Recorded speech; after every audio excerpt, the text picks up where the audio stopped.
Assalamualaikum warahmatullahi wabarakatuh. Salam sejahtera sahabat Ruang Hukum SR. Perkenalkan, saya Suli Sri Sulati, legal konsultan dan advokat magang di law firm Saiti Rambang & Associates. Pada kesempatan kali ini, saya akan membahas mengenai praduga tak bersalah. Sebelumnya, apakah kalian pernah mendengar kalimat praduga tak bersalah? Mungkin bagi mahasiswa atau mahasiswi hukum, itu sudah familiar mendengar praduga tak bersalah. Praduga tak bersalah ini sering dikenal dengan istilah presumption of innocence. Nah, presumption of innocence ini merupakan salah satu asas yang ada di dalam hukum. Asas ini sering digunakan dalam hukum acara, baik acara perdata, hukum acara pidana, PT-UN, dan lainnya. Namun, karena presumption of innocence ini dituangkan di dalam Kitab Undang-Undang Hukum Acara Pidana dalam penjelasan butir 3C, sehingga asas ini lebih dikenal di dalam perkara pidana. Nah, penjelasan umum KUHP butir 3 huruf C ini menjelaskan bahwa setiap orang yang disangka, ditangkap, ditahan, dituntut, dan atau dihadapkan di muka sidang pengadilan wajib dianggap tidak bersalah sampai adanya putusan pengadilan yang menyatakan kesalahannya dan memperoleh kekuatan hukum tetap. Asas praduga tak bersalah ini juga diatur dalam pasal 8 ayat 1 Undang-Undang Nomor 48 Tahun 2009 mengenai kekuasaan kehakiman. Isi pasalnya kurang lebih sama dengan penjelasan umum KUHP tadi, bahwa setiap orang yang disangka, ditangkap, ditahan, dituntut, atau dihadapkan di depan pengadilan wajib dianggap tidak bersalah sebelum ada putusan pengadilan yang menyatakan kesalahannya dan telah memperoleh kekuatan hukum tetap. Jadi intinya, seseorang yang melakukan kejahatan itu tidak dapat dikatakan ia bersalah sebelum adanya putusan hakim yang memiliki kekuatan hukum tetap. Mengapa demikian?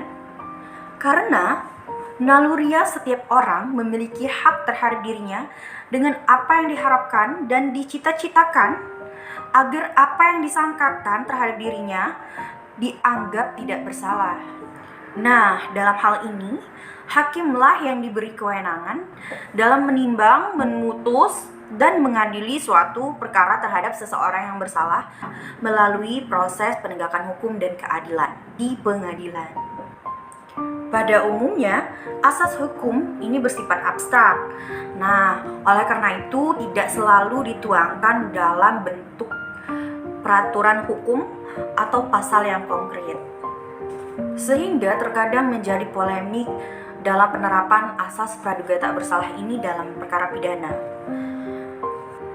Karena berkaitan dengan kedudukan yang tidak seimbang antara tersangka ataupun terdakwa dengan aparat penegak hukum yang berkepentingan, sehingga dikhawatirkan terjadi tindakan yang sewenang-wenang dari aparat penegak hukum itu sendiri.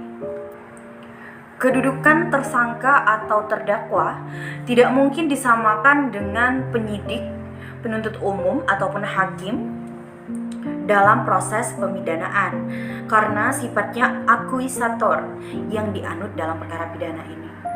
Nah, ada salah satu ahli hukum yang membahas mengenai asas praduga tak bersalah ini, yaitu Yahya Harahap dalam bukunya menjelaskan bahwa tersangka harus ditempatkan pada kedudukan manusia yang memiliki hakikat martabat. Dia harus dinilai sebagai subjek, bukan objek. Yang diperiksa bukanlah manusia tersangka. Perbuatan tindak pidana yang dilakukannya lah yang menjadi objek pemeriksaan. Ke arah kesalahan tindak pidana yang dilakukan, pemeriksaan diajukan, tersangka harus dianggap tidak bersalah sesuai dengan asas praduga tak bersalah sampai diperoleh putusan pengadilan yang telah berkekuatan tetap. Hukum yang baik adalah hukum yang memenuhi dan melindungi hak dan kewajiban setiap subjek, termasuk pelaku kejahatan. Diwajibkan dalam KUHP atas tindak pidana yang diancam 5 tahun ke atas itu diberikan bantuan hukum. Biasanya yang memberikan bantuan hukum ini advokat atau penasihat hukum. Nah, seringkali aparat penegak hukum mengabaikan adanya keharusan tersangka atau terdakwa didampingi penasehat hukum. Terdapat perspektif umum di kalangan penegak hukum yang sebenarnya enggan jika tersangka atau terdakwa didampingi oleh penasehat hukum. Muncul anggapan sinis atas apa yang dilakukan penasehat hukum berupa ungkapan orang salah kok masih dibela.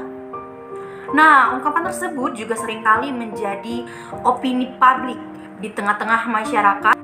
Tanpa adanya penasehat hukum yang mendampingi tersangka ataupun terdakwa, aparat penegak hukum lainnya merasa lebih leluasa memeriksa pelaku tindak pidana tanpa adanya pihak yang melakukan kontrol. Hal tersebut menunjukkan bahwa prinsip atau asas praduga tak bersalah belum dipahami secara utuh dalam praktek penegakan hukum di lapangan. Padahal, hukum acara pidana memiliki tugas pokok untuk mencari dan mendapatkan kebenaran material, agar memberikan suatu putusan hakim yang seadil-adilnya dan dapat melaksanakan putusan hakim itu.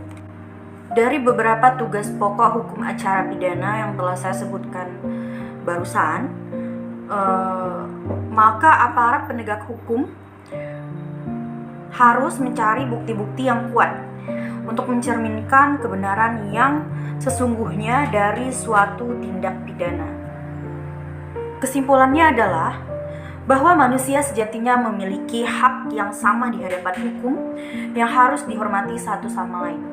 Tidak ada yang dapat menghakimi satu sama lain orang, sehingga sebelum adanya putusan hakim pengadilan, maka tidak dapat dituduh atau dihukum seseorang tersebut. Meskipun perbuatannya terkadang tidak selaras dengan aturan norma yang berlaku. Terima kasih untuk sahabat Ruang Hukum SR yang telah menyaksikan video saya ini. Semoga bermanfaat untuk kita semua. Saya akhiri. Wassalamualaikum warahmatullahi wabarakatuh.